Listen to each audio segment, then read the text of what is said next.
আসসালামু আলাইকুম রহমতুল্লাহ বরকাত। ওয়ালাইকুম আসসালাম ওয়া রাহমাতুল্লাহি ওয়া বারাকাতুহু। পূর্বের না এবারে তোমাদের জন্য প্রশ্ন হলো, কোন 5 দিন রোজা রাখা হারাম?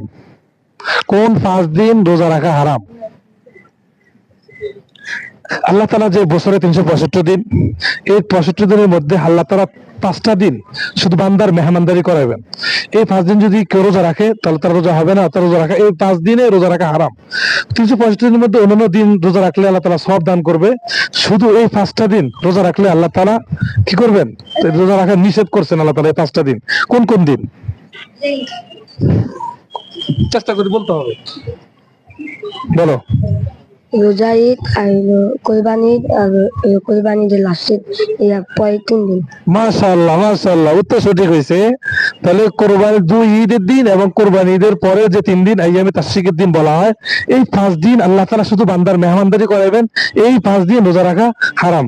মাশাআল্লাহ, সুন্দর উত্তর। তোমার জন্য অবশ্যই তোমার স্পেশাল পুরস্কার রয়েছে ইনশাআল্লাহ।